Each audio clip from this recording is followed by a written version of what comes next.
let me elaborate on something real quick, right? Because I was asked a question.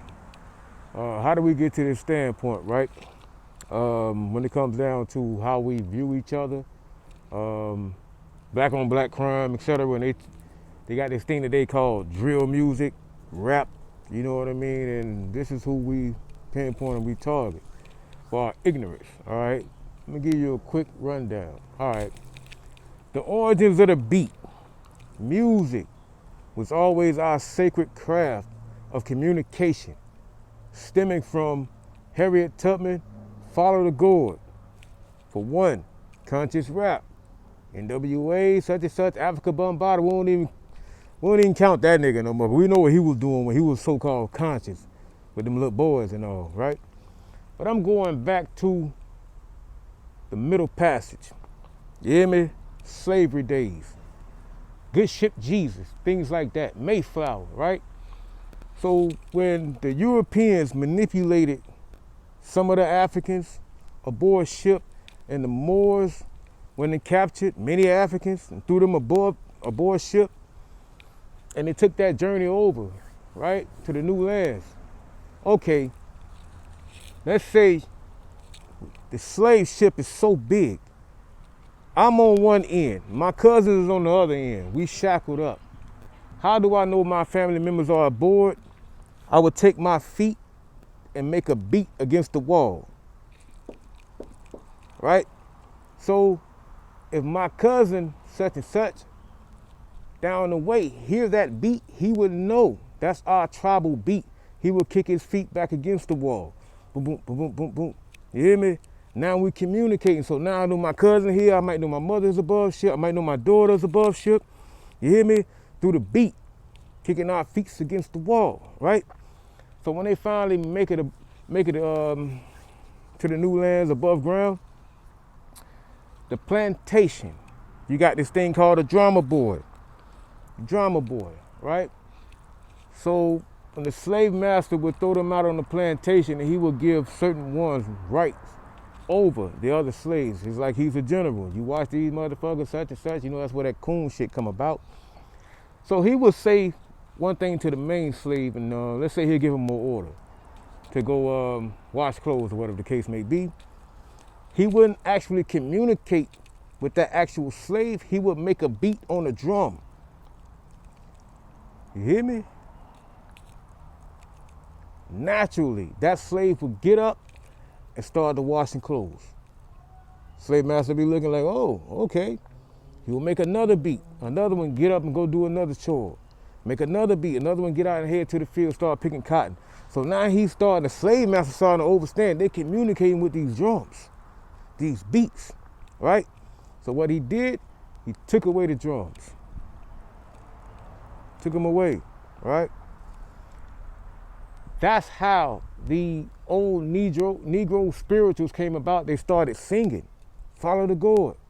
So when they started singing in the field, the slave master thinking that they just, vibing and all, but they're actually communicating amongst each other. You hear me? The beat. So now when you see dudes at school when we was younger and all making beats on the table and all, they don't understand where that really stemmed from. You hear me? Music, hip-hop, our sacred craft was always by means of communication. That's why hip-hop runs the world. That's why you can have a female come out with ass shots, Nicki Minaj, and women would emulate that. You could have a guy like Young Thug come out, put on a dress, and they would emulate that. Now look at it. Before, back in the 90s, when you saw those red and blue flags, you only saw those in California and Little Rock, Arkansas. Now look, through Chief Keef, you hear me? Our means of communication, this shit is nationwide now. You understand the power of music, the power of hip hop. You hear me? If it wasn't for hip hop, wouldn't be no Gucci, no Fendi, Tommy Hill. You hear me? All these fucking labels, these European labels that you cry wolf about, that don't want you wearing their product or in their stores, that don't accept you as equal to them. You hear me? That you promoting, spending hundreds of thousands of dollars with these Europeans, proud of it. You look around your community, I'm walking around this motherfucker here looking at the pause, just looking at the community overall like damn. $100,000 can go so far within your own community. You hear me? So that's why when it comes down to the music industry, you got the rap artist, the celebrity, then you got the CEO. That's why you got those like Prince putting slave on their faces. Those like Michael Jackson coming out, speaking against the powers that be. Whitney Houston, look what they done to him. Music, hip hop is more powerful than you can even imagine. It's not just about bobbing your head. You hear me? Far more sinister than that. You know, so when you go in the stores and it could be 100 Caucasians or mixed with Latinos in there, you see that one Negro and you make eye contact with him and he go to looking too low, like what Ice Cube them say back in the days, you can look but don't look too low. You hear me? And in the back of your mind, you say, what the fuck this nigga looking at? Hip hop say, fuck them niggas. You hear me? It's embedded within your mindset. Understand who you are and what's going on around you today. All right? So I just want to throw that quick dart, boom. And then enlighten these motherfuckers, like what I just posted up about the Gap Band.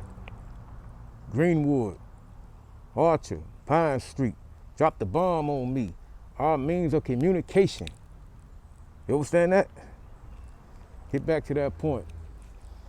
We don't have that conscious mindset no more. It ain't the 90s no more, and even then so, our folks are still